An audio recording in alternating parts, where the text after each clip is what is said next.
I think you forfeit your right to have a hot take if you only eat. There's no butter or garlic added to it or oil. No, it's just, I mean, what kind of sick shit is that?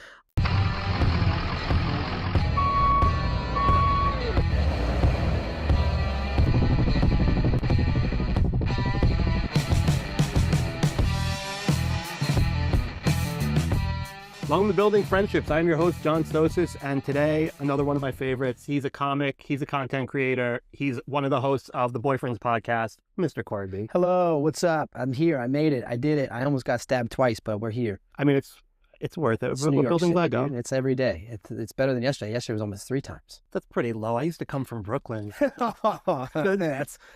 calm down. Yeah, you're soft. Yeah. Dude, LA made me so soft. I'm freezing. Oh, dude, because you guys, everywhere you go, you have what's that little store you have? Erewhon? Erewhon, yeah. $900 cup of wellness shop. Yeah. $9,000. Yeah. Okay. So, because you're a content creator in the food space, which we have to talk about, okay. I thought it would be fun to have a food theme. Okay. So you've created a lot of weird ass food. I'm going to tell you about one that I tried. But we're going to see if you could build a hamburger out of Lego. Okay. You know what? I am pretty good. I have a kid. I've got an 8-year-old son. So I do this a lot. I'm seasoned in the Lego game. I'll buy him Lego sets for Christmas, and then I'll be the one building them. Yeah. So, but I think I can do this. That's what I used to do with my ex. You buy her the gift, and then she's like, I don't feel like doing this. I'm like, all right, I'll do it for you. Fine. She was not 8 years old, but yeah. I'm going to be doing a new Willy Wonka set, which is, it's pretty awesome. I'm excited. So let's get started. Hell yeah. So here's my first question. Are you from New York? No, originally I'm from the where New Yorkers moved to, which is Florida. I'm from St. Pete, Florida, which is like, we have the largest New York City population outside of New York. Everyone I felt like was from either New York or Philadelphia. They called it Tampa-delphia at one point because literally everyone comes from here to there. But no, I'm from there. Then I lived in New Orleans for 4 years, and I lived in Chicago for 2.5, 3 years. And I've been in New York now for almost 7. Oh, wow. Okay. So you've been here long enough to actually be able to tell, because I moved out 4 years ago. I was here my whole life, moved out 4 years ago. Is it getting as bad as everyone's? No, dude. Okay. I mean, I live in New Orleans, and nothing's worse than that. That's what I walk around at night here with no problem. I don't have any issues. But again, I don't go to the scary parts. Like, I don't come to Times Square. Like, that's somewhere I wouldn't go. When people come in town, they're like, let's go there. I'm like, do we have to? And we will, just because they want to see it. But at the same time, who cares? Well, that's so many cooler spots of New York. That's the funny thing about living here, and the same thing's happening in LA right now. I lived here, never went to any of the... Yeah. Like, I haven't seen the Statue of Liberty. I couldn't pick that. I mean, I know what it looks like. Yeah. But that's because they have a Lego version of it. But why? But here's the thing is, I guess it's cool if you're going for, like, the history of it. But why? Like, there's so many other cool spots and, like, and vibes of the city. Like, New York is way cooler than Times Square. Like, my neighborhood is so, like, I got so many restaurants, and I haven't even eaten all of them, and I've lived there for 7 years. Yeah, there's things, when people came to town here, there were things I was doing that, like, I would take them to Burger Joint. Speaking of burgers, yeah. Have you ever been to Burger? It's just a hidden burger place. It's called Burger Joint? It's called Burger Joint. It's in it's in a hotel on like 86th. You walk past the front desk, and if you look to the left, there's a neon hamburger sign, and you walk down this hallway, and you turn to the right, and there's just like a burger place. Is it the burger place that has a bunch of milkshakes too? They probably do, but it's literally just burgers. Okay. You can go in there, you can order burgers and fries. You have to have your burger order ready to go. That sounds great, dude. But that's where I take people, because to them it's a speakeasy. Yeah, to them it's like, we went to this top secret place that no one knows about. It's hard to find a place that people don't know about in New York City with the internet. So every time you could find like a small gem, it's like, I'm not telling anybody about this. Yeah, because if it's good, it goes viral. And once it goes viral, there's a line. And once there's a line, it's like, get off our block. The creator world has definitely exposed a lot of the better places that people didn't know about. I mean, I don't hate it though, because like, I went to Italy, and the only way I found out about good spots in Italy is because I looked it up on famous creators. Like, who's been here, and they weren't wrong. They didn't lead you astray, but at the same time, it's like the locals are just furious. Yeah. Okay, so you moved to New York about 5 years ago. 7 years ago. I moved here because I did radio. I was on a morning radio show. First, I did afternoons at K-Rock, which was the station Howard Stern used to be on back in the day. Nice. And so I did afternoons there, and then I got moved up eventually to mornings. So I did a morning show there. But yeah, that's the reason why I moved to New York, is because it was a job promotion for me. Yeah. It was a big step up. And then when I started doing the afternoon job, I had some time after work and I started doing open mics because I had always been into comedy. Actually, when I lived in Chicago, I signed up to do Second City, which is like I was very excited about. But then we had our son, and it became a little bit more difficult to find the free time to do that. Yeah. So, but yeah, I started doing that. The open mic scene was rough because you go there to a bunch of people who don't laugh at you and they just stare at you and you get depressed and you're like, I'm not funny. I'm not cut out for this. No one likes me. And then you finally get your first gig and you're like, oh, they're just not real people at open mics. Yeah. Like people find me funny. It's just those people suck. Because people that go to open mics aren't listening. They're not really, they don't care about your jokes. And the only jokes they're laughing about are like dick and ball jokes. You know what I mean? They're not, it's not like fun jokes. And sometimes they're just in there because it's cold. Yeah. No, but this is the thing. I never even did an open mic with real people. All the open mics I did were with other comics. Yeah, and I absolutely hated it. Yeah, so back in the day, I guess when I was doing stand up, I was early 20s, so 17 years ago. I'm 39 now. Okay. There was no way to be seen as a writer. Like we didn't have access like we do now. Yeah. So for me to want to write, the only way to be seen on like a Daily Show and Friends show where they're going to have producers is to do stand up. Yep. I like writing. I hate performing. This should not be performing in front of anybody. Okay. So I was doing the mics at Gotham, and those were brutal as. Yeah, they're rough, dude. It's all rough. It's all. But here's the thing: is you have to go through that in order to be taken seriously. In order to make it in this in our profession, you have to. You have no choice. Yeah. Well, there's no quicker way to lose everybody's respect than saying that you just walked in at a gig because you have like. And that's what I was going to get from people because of obviously the social media presence I have. And I was like, I'm not going to do this the wrong way. I don't deserve to have shows if I don't actually put in the work.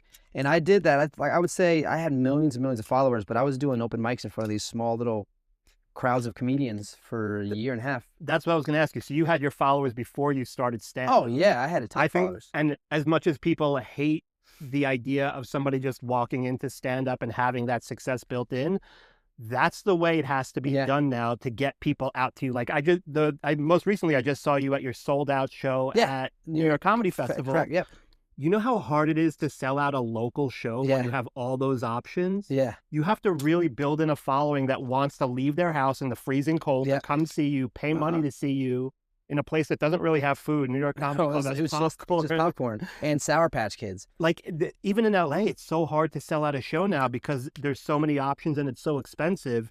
So to come in with a built-in following, that's what Ricky Gervais did after The Office. That's when his stand-up really started selling out. See, I think in people get upset about it because it's not the traditional way to go about things. But what's traditional? It doesn't need to be traditional anymore. As long as you put in the work, as long as you're really like excelling, your talent's going to show through. You can draw a crowd, but are they going to come back? Are you going to put on a good show? Like drawing a crowd is one thing, but making them laugh and keeping them there with your live performance is a whole nother ballgame. Yep. And I think I've done a good job at like really working at it. Like I said, that's why I did the open mics and I didn't do any shows of mine for a year and a half. I went straight. I did 3 or 4 days a week. I was going after work and I was doing open mics and I really just try to work on my craft and like getting good at telling jokes. Cause I mean, I did radio for 12 years. Yeah. And that's a form of comedy in retrospect because I have to be funny in 7 to 8 seconds, right? I get these little time frames to be funny and witty, tell a joke in between songs, and then move on. So I got word economy from that. And then I hosted nightclubs and emceed nightclubs. So I got the being in front of a crowd from that and heckling and whatnot. It's just the routes I took weren't traditional routes, but they were not they were routes, you know? No, you did the work. So I guess let's back up a little bit. When did the content creation start? I lived in New Orleans and I was watching like a bunch of people make videos on Vine. And I got tired I was like, why am I watching these people and not making my own shit? Like I got tired of watching them. And I was like, you know what? I'm going to make my own videos. And I just started doing it. And they started taking off. Like at first it was like kind of hard to find my niche. But then, like, me and my fiance got into an argument one night. We were boyfriend and girlfriend at the time. We got into an argument. And then I was like, that's a funny thing to fight about. It was like driving in the car and I was going the wrong way and she was getting perturbed. So I made a video reenacting that. And the video went viral. And so I was like, let me keep making videos about arguments we get into. And like, it was a skit for me. I would play the girlfriend and the boyfriend, and I would just change my hair around. And they started taking off. And I was like, yeah, this is fun. So I just kept doing it. And I did that for like 2 or 3 years until I got like 2 million followers. And then it changed a little bit. Me and my fiance, we started making like hack videos together, and like we do some prank stuff here and there. And then it moved during the pandemic into food videos, because everyone was inside and everyone was making food, and a lot of stuff people were making, I was like, there's no way that's good.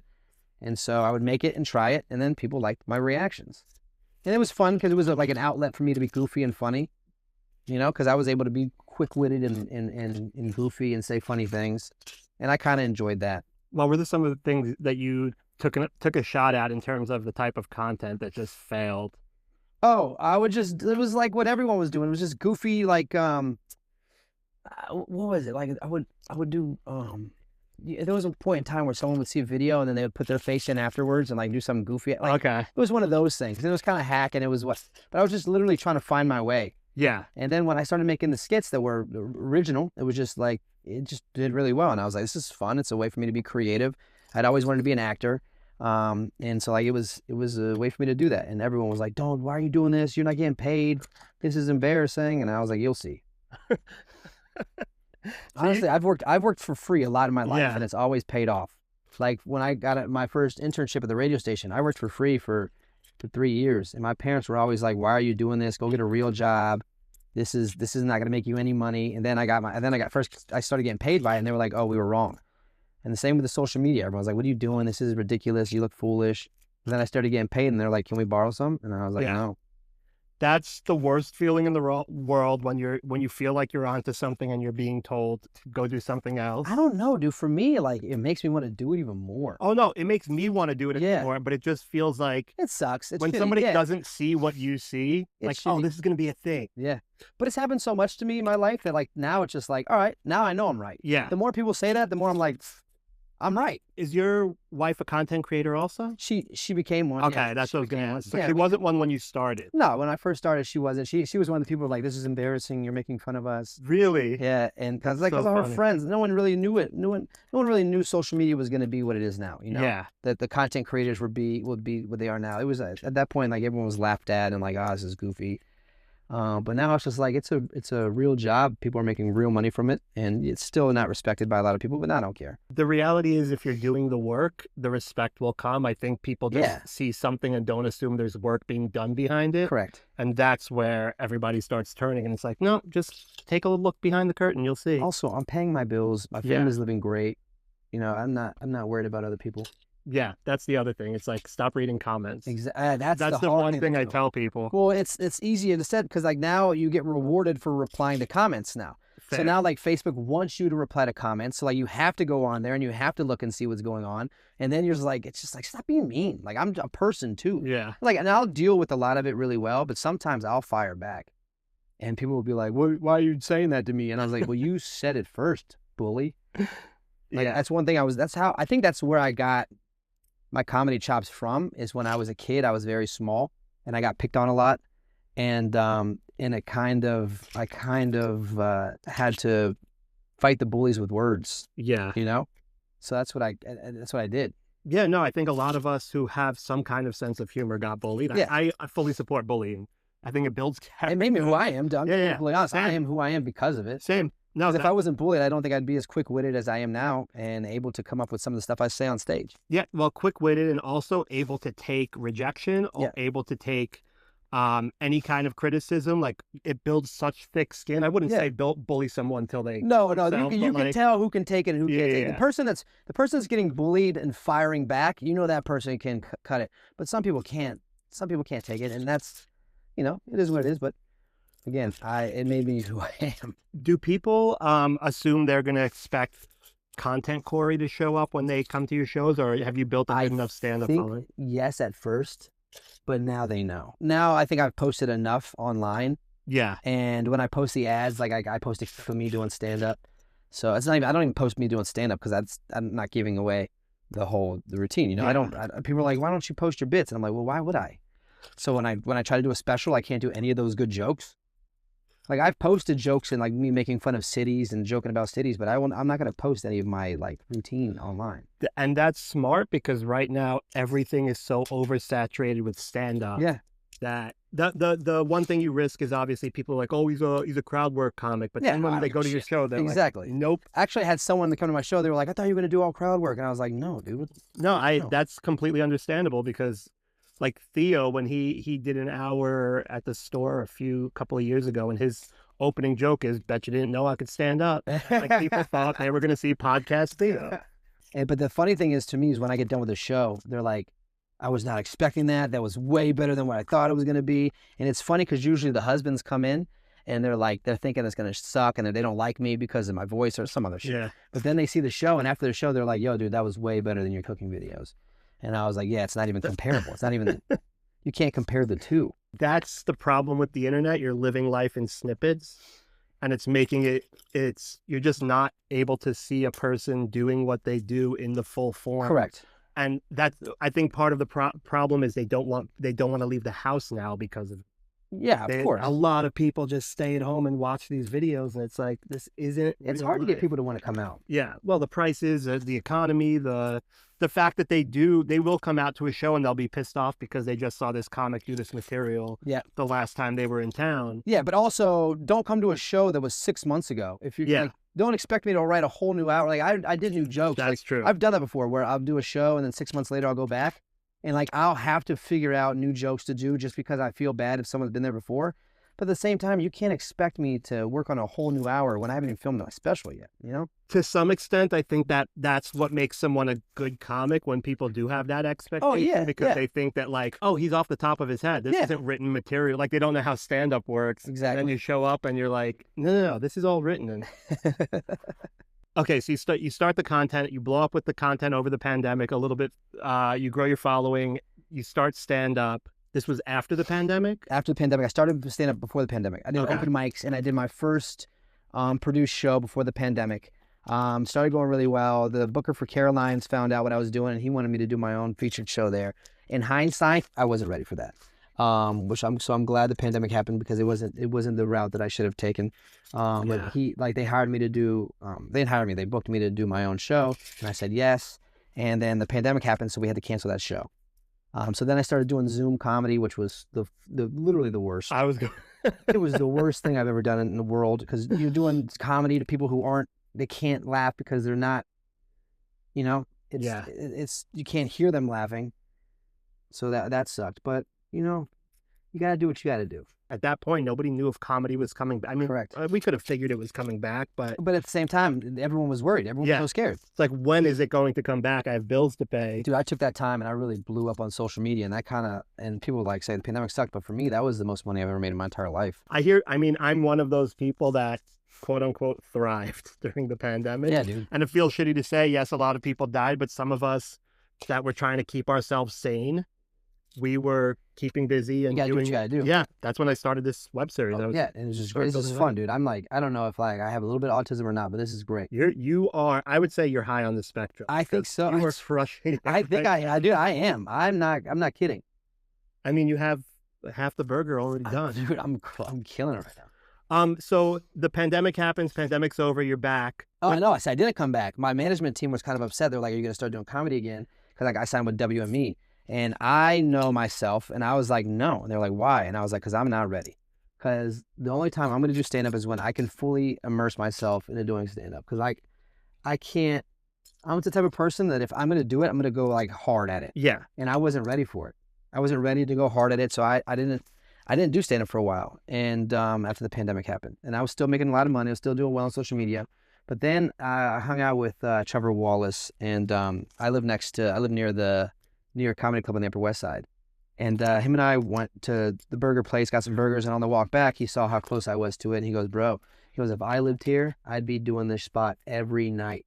And I looked at it, I was like, yeah, I don't know why I'm not. I was like, my goal was to always be in stand-up comedy. I mean, from a young age, I would watch Dave Chappelle and Cat Williams. Yeah. And then when, you know, Kevin Hart became a thing, I loved Kevin Hart and all black comedians I was into. But, I was like, yeah, why am I not? So I got in contact with my manager, and I was like, I'm gonna start going to the comic strip which is on the Upper East Side, every Wednesday night and start doing comedy again. And that's what I did. Literally every Wednesday, I went to the comic strip, and Kim did not put me on, and she let me do every Wednesday. Then it turned into Wednesday, Thursday, Friday, and then it turned into me just on a roll, just doing that. And then finally, I got a good hour that I liked together, and I did my first show at the New York Comedy Club in Stamford, and it was relatively new, right? I believe so, but my show went so well that it was like, wow, like this is what I want to do with my life. Like, I've always wanted to do this, but like now that like solidified it. And so I just busted my ass, and all the jokes I did then, I don't even do those jokes anymore. I don't think I do one of those jokes. And that was a whole hour. And that was like maybe 2.5 years ago now. Did you ever shoot? Yeah, I've got them on tape, but I didn't shoot a special with them. Oh yeah, that's no, I don't. It's not like the jokes like blew me away, but they were good enough to do an hour. They were better than some comedians' hours, and I was proud of it, especially with it being so quick, a quick turnaround. And I remember I had some comedians or a comedian photographer that was at the show, and he goes, "Dude, your laughs per second were crazy." He goes, for this being your first show, this is amazing. And it's just like, I felt so good. And so like that inspired me to just keep writing and going to these shows and produce shows and producing. You said you wanted to be an actor. Is that still something that you're factoring into? Yeah, I've been talking to my management about that. Like I really want to get some roles, and even if it's some like small little itsy bitsy roles, I want to do that real bad. What are your favorite movies that inspired you to want to act? Oh, I mean, any comedy. I mean, any Chris Farley movie. The Dave Chappelle show was a big one. SNL, skit comedy like that. It's never been anything like serious. Like I don't want a serious role, but literally just goofy movies. No, I think that like, at least in LA, there's people that do everything feeding into acting, and then there's people that do podcasting that feed into stand up. Correct. And there's in New York, it always feels like it's stand up that leads into everything else. Exactly. That's kind of like another, like it's like this is what I wanted to do. I wanted to stand up because it leads into comedy, it leads into acting, it leads into commercial work, it leads into all of that. Now that you're on the road a lot, where do you think the state of stand up is right now? I think if you don't have a social media following, you're not a huge comedian, you're struggling. Yeah. But I think as far as from what I've seen in my personal stand-up, it's great. I mean, people are having fun. People are back out. People are spending money. I was told that like my audience has broken some records at some clubs because of how much money they've spent on like food and drinks. Really? Yeah, because they like to collect. I mean, I'm a food creator, right? Yeah. I mean, when they come out, they're just buying food. But I think that the state of it in my eyes is just fine. I don't have an issue. Some places are tougher to sell than others, some cities, but I do real well in the Midwest. I will say this, there's a lot of last minute buys right now. So I could tell you what, at least from the LA side, why that is. A lot of clubs have been doing the 2-for-1s the day of, and people have been brainwashed into thinking, fine, I'm just going to wait till the day of. I had someone comment on one of my ads saying, why am I going to buy tickets now when they're just going to give away free tickets the day of the show? And I was like, are you fucking kidding me? Yeah, that's kind of the economy that we're in right now, especially. And when I was working at the store, I told them 1,000,000 times, do not do this. Oh, just wait the day of. Yeah, I was telling them, do not drop the prices 2-for-1, because now you've set a precedent. They will never buy tickets in advance. No, everyone's just going to wait. Yeah, and that's what's happening. Unless it's a giant name, people are just going to be like, nah. I'm not going to buy tickets right now. Why the hell would I do that? Yeah, that's the mentality of somebody who doesn't want to pay $40 a ticket to do something that other people, if they wait longer, they might only pay. I got into it with one of the companies I work with, a theater company, and they gave away, I had a show in San Diego, and they gave away 100 free tickets a week and a half before the show. And I guess I sold over 100 free tickets in 2 days before the show. So now they had to open, they had to open standing only, which they don't ever do for comedy shows. They had 100 people in a standing only section. And I was like, if you just didn't release those free tickets, you would have had them all sitting down and paid for. And now we have I said, we could have had more people in the standing only, and everyone paid. And they were like, yeah, but there's so much last minute buys. And I was like, yeah, but that's how my crowd is. Yeah. Like, I was at Nashville, I was at Zany's, and like they were the same thing. They were like, I don't know, these tickets. And then last minute we got like 100 tickets for one show, one of the late shows, the day of. Especially if you're doing a weekday show when people don't really know what their lives are going to look like. But the clubs, I think, are their own worst enemies with this stuff. I think it's just different demos do different things, and my demos just buying late. But I also am seeing, like, now, the more I post crowd work videos that are crushing, the younger my audience has been getting, depending on where I post and where it does well at. What's the worst crowd work scenario you've ever been in? The worst crowd work scenario I've ever been in? Yeah. See, it wasn't even a crowd work scenario. It was a joke about how you got to eat healthy nowadays. Like, it's because all the food is killing us. And my fiance, she had cervical cancer, right? So I kind of go into like eating healthy, and I got a whole bit about that. And then finally it goes, you can't even go down on your wife anymore. And then it's like a whole bit about throat cancer. And after the show, I had 3 different people, it was in Austin, Texas, 3 different people with tracheotomies come up to me and be like, that's how I got it. And I was like, holy shit. Never in my life has this happened to me before, but I have just I'm like, that's the same way. I got it. And I'm like, oh God. So that was fucking hilarious. There was that lady, one of my viral videos, it was a lady that she was 57 at the time when me and her talking, and she had a 9-year-old kid. And I was like, how did you have a baby? Like, you're supposed to be dry by that point. And like, it went viral. It was so funny, but like, I got a lot of backlash saying, women can have babies that old. And I was like, yeah, they can, but it's not a normal thing. And like, you got some people being like, no, it's not normal. Some people are like, it's normal. I'm like, holy shit, dude, it's just a joke. Just laugh. The lady had a great time. She went to the meet and greet. She had a blast. Like, don't take it so serious. It's so Why get offended when the person's not getting offended? Stop getting offended for people. This country has lost the ability to consider intent. Mm-hmm. Where like, yes, the goal of a person's statement or comment or actions is completely not taken into consideration. Correct. It's like the first response is just get angry. Right after we get angry, we're going to post a statement about it. Can I be honest? That's why I post people's reactions now. Like, if I'm talking to them, I try to post, like, I put cameras on stage so I can show their faces, so I can show you they're not mad. They're in on it. They're actually having a great time.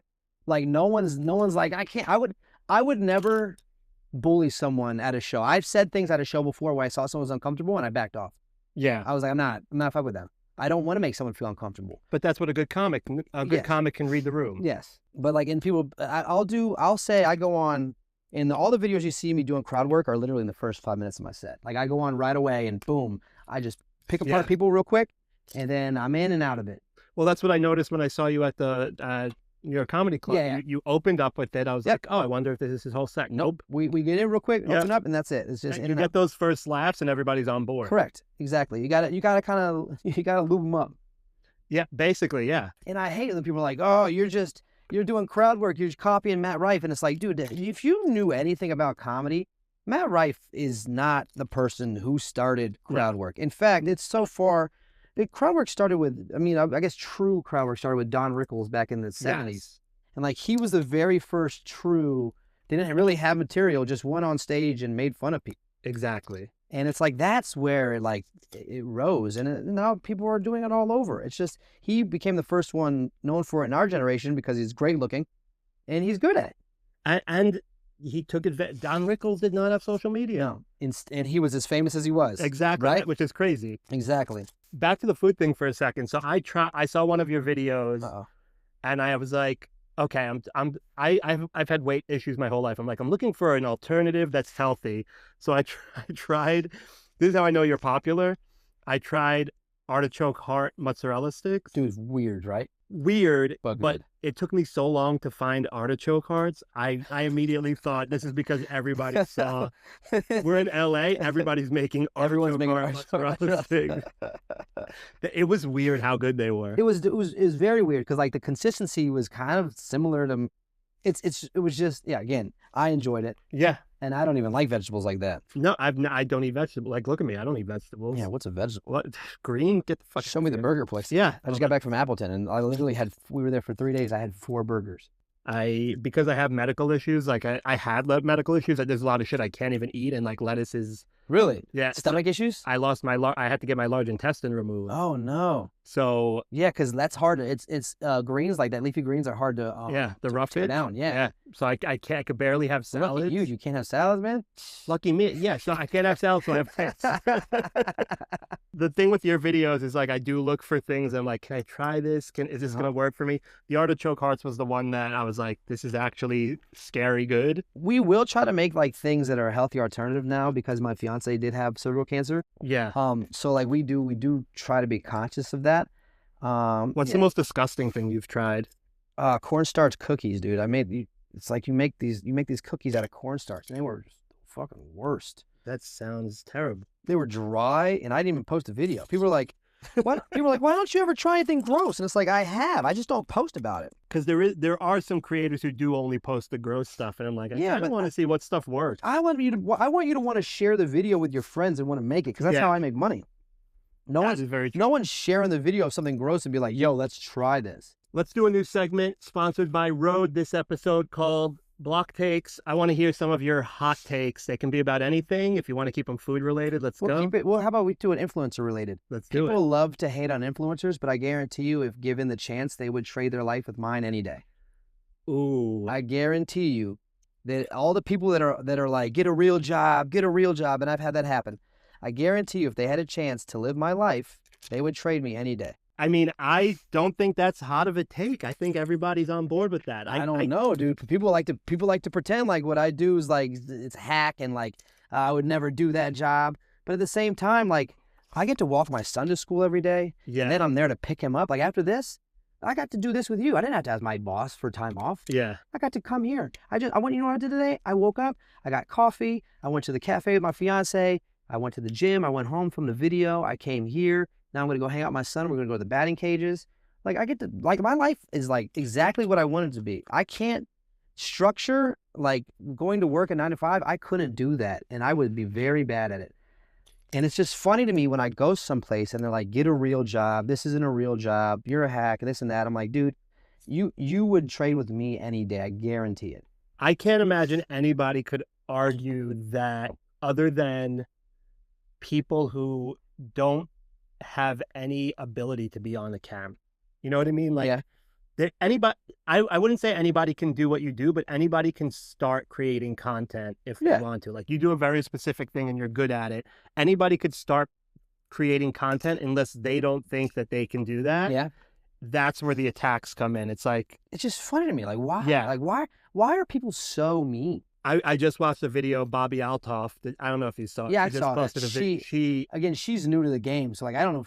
She's not that new to the game, but she's new to being famous. No, I DM'd her because we spoke for a little. I felt terrible. Like her just crying because they were so mean. And I guess because I'm going to guess there's imposter syndrome on her part. Absolutely. She got thrown into it really fast. Yeah.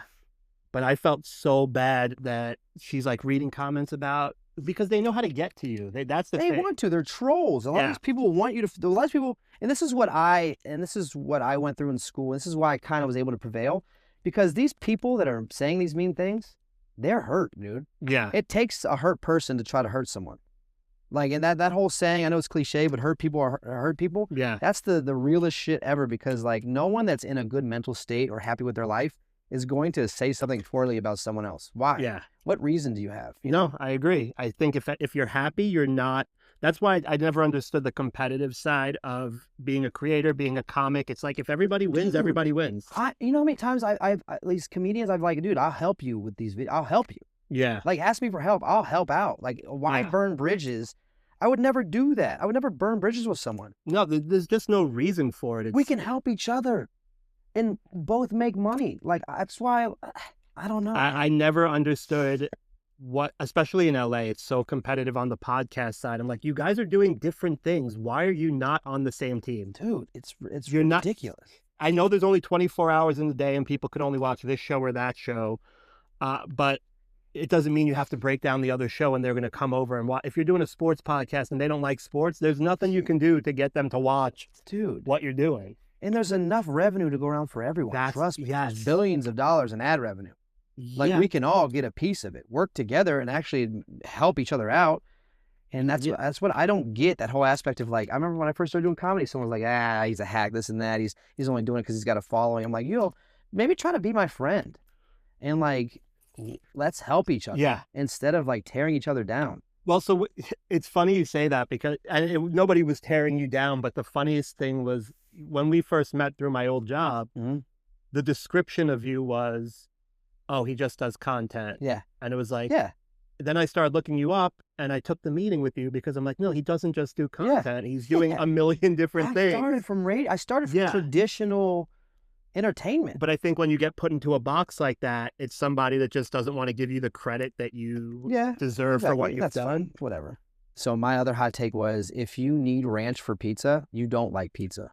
Oh, I have a pizza specific hot take. Here we go. If you put anything on pizza, it's not pizza. Oh, well, that's a little bit too hot of a take. Anything outside of pepperoni, no ranch dressing, no chicken. What's chicken? Okay. Chicken is chicken parm on bread. Like okay. It's a chicken parm.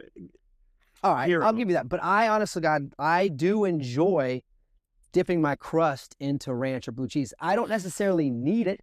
I'm not going to not eat pizza, but I know people that won't start eating their pizza until the ranch gets there. Well, this is coming from a guy who I don't eat ketchup, I don't eat condiments, and I eat plain pasta. Yeah, you can't even eat lettuce. I can't eat lettuce. I can't eat lettuce. I could die. Lettuce could kill me. I get told that my serial killer trait is that I eat plain pasta. With butter or just? No, I like plain pasta. What? Because my thing with condiments is that if I think you forfeit your right to have a hot take if you only eat. There's no butter or garlic added to it or oil. No, I mean what kind of sick shit is that? I believe that if you are putting anything on a piece of food, you're not tasting that food. Just who the fuck wants to taste pasta? I do. I love pasta. Wasn't made to taste pasta. It was made to be a transportation of sauces because pasta's like poor people food. That's I mean, it was made just a filler. You know what I mean? Because people didn't have money, so they were like, let's grind up wheat. But then why not just eat sauce? I don't understand. Because sauce doesn't fill you up. The pasta is what fills you up. And if you want the thing that tastes good and actually add nutrients, because sauce is just what? Just tomatoes. Yeah. So that's nutrients. You should have it. You're just eating. That's psycho, dude. You probably have iron deficiency or some shit. Oh, I do. I absolutely have iron deficiency, but I'm also told to explain that to a server in a restaurant is the craziest thing. You don't know, man. I do chicken parm, hold the parm, because when I say just a plain piece of chicken cutlet, they think I'm crazy. So you get chicken parm, no the parm. Cheese or the sauce? No, chicken parm, hold the parm. Fuck.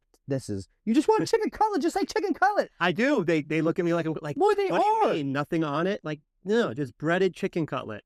Every Italian place I go to. What do you mean? Are you not allowed to have sauce? It irritates me a little bit, but I can have it if I want. I love pizza. Okay, so all right, but see, I was gonna give it to you if you're not able to have sauce. No. You're able to have sauce. Yeah, it irritates everyone. Everyone gets a little bit of heartburn. Yeah, we're at that age, but I just don't understand. All I can taste is the sauce, and I don't enjoy it. You can't taste the cheese and everything else? No. I mean, if you put sauce on something, all you're tasting is the sauce. I don't know, not necessarily, but. Yeah, no, it's fucked. It's fucked. That's a weird take. That's a weird thing that you have. Yeah, I eat everything plain. And I know a few people that don't do condiments. I eat fries. It's probably better for you. Probably, but also like people love condiments. I can't eat plain. You get hot dog. You get hot dogs. Plain hot dog. Ew, dude, you're a fucking. Really? Well, I mean, ew. Wait. Don't say. Go drink hot dog water. Don't say fucking ew when hot dogs itself is just. God knows what. It's mystery meat. Yeah, but you're eating it by itself. At least I cover up the fact that I have it in a bun. That's not the same thing. You might as well just drink hot dog water too. Do you like hot dog water? Because all it is just. I don't really love hot dog water. I like plain hot dog. But that's what hot dog water probably tastes like. The essence of hot dog. Probably. But the hot dog is what makes it hot dog water. It's not the hot dog. You probably eat plain. I mean, fries, chicken tenders, pizza. Fries is fine. Pizza, I won't put toppings on. I think that's ridiculous. No, pepperoni or nothing? I've had it with pepperoni. Takes away from I like cheese pizza. I'm not even going to give you a hard time for that. Pasta's plain. No A1 steak sauce. Are you letting eat steak? Are you? I like steak, no sauce on it, no A1 chicken, plain chicken? No barbecue sauce? No chicken nuggets, you don't have barbecue sauce? Nope. Oh, you're fine. And if I did, it was going to be honey mustard. You're broken. I don't need any of them. Oh my God, you're broken. You can't have sour sauce? I would not eat chicken. I would not chicken wings? We put any sauce? No blue cheese? No buffalo sauce? Nothing? No. Ew, what the fuck? I just don't understand. If you cook it right, it has flavor. That's when people What tell do me. you mean even cook it right? Buffalo chicken wings are supposed to have buffalo sauce on them. I know I kind of like them plain. I've had them with the sauce on it. It's just not my thing. People tell me about Cane's chicken, chicken tenders. They're like, you can't have it without the sauce. That's a shitty chicken tender. It is. It's a shitty chicken tender, and the breading's falling off. I think Cane's. I don't know if you're ever gonna get sponsored from them, but I think Not Cane's. Yeah, Cane's has probably the worst chicken tender out of the chicken tender conglomerate, the game. I don't like their chicken tenders. Yeah, fair. I think they're very flavorless. I think the breading's always falling off. But I do agree with you. Popeyes, I don't need to eat Popeyes chicken tenders with sauce. No, they're great. I can have them without sauce, and it's still good. But it's crunchy. You know, he's got the best of those Church's chicken. But if you want Church's chicken, you got to go to the hood. You can't. They don't have it anywhere else. Yeah, I mean, that's also. I haven't found a local Popeyes either. Not Really? outside the. Oh, we got one on 96th, dude. Or 92nd. Yeah. Fair enough. Yeah. Yeah. No, in New Jersey, when I'm there, when I'm in Brooklyn, you gotta seek those out. Now you're staying. Your areas are too nice. You got to go down. Yeah. You got to get grungy with it. Well, where I grew up in Brooklyn, there was in Canarsie, there was plenty of. You've never had Church's chicken? No. Oh, dude, you got to get Church's chicken. We do McNuggets. We do Cane's. No, which dude. is a terrible. Again, Cane's awful. Yeah, I don't like Cane's. It's really bad that if you only serve one thing, it's bad. Yeah, Like the fact that they only do chicken tenders. They don't put care and love into it. It's not like they're in it for the long haul. Even though they're the richest fucking fast food place there is right now, and everyone they put a spot in Times Square, and the line was down the block. Yeah, for weeks. I see it now. It's packed. Okay, so last question, and then we're gonna wrap it up. If you could change one thing about yourself, what would it be? Nothing. Yeah, because I had very gummy smile at once, and then I got my gums pushed back. Okay. What's one thing I would let me see? I don't think I would change anything. I'm pretty happy with my balls smell a lot. I mean, that comes with the territory. I'm very sweaty. Comes with the ball territory. I think I would do that. I think because I'll shower at night before I go to bed. I'll shower at night before I go to bed, and then in the morning when I wake up, I stink again. That's a good one. I never thought about that. I got a whole sweat a lot. I will literally shower at night and then wake up and I'll be like, I have to shower again. Like how did I sleep so hard? I got like my balls smell like I've used them. Are you like actively tossing and turning? No, not that I know of. But I don't watch myself. Yeah, what's wrong? Balls, dude. Yeah, it's bad. Yeah, I have sweaty balls. You've got to check that out. Dude, I'm gonna Dude Wipes. Yo, hook it up, please. Sponsor the Legos and also my balls. Dude Wipes would be great. Yeah. Okay, dude, you did it. Killed it. You did the thing. Fire. I got the plate done. You did the whole set. I got a whole cheeseburger. You got the whole cheeseburger with eyes. With eyes, dude. Googly eyes. That was fun. That was probably the most fun I've had. Oh, well, that's good. Where can people find you? Google me. Corey B. There might be one other Corey B. He's very good looking. Not that one. All right. The blonde guy, he's not the same one. His name's Cory. Mine's Corey. And also, I think Snoop Dogg's daughter's name's Corey B. Also, not that one. I'm a guy. You're not Snoop Dogg's daughter. Wish I was. You can follow me at Sadie and Sosis. You can follow me at Building Friendship Series. Thanks, dude. This was great. Thank you, man. This is awesome.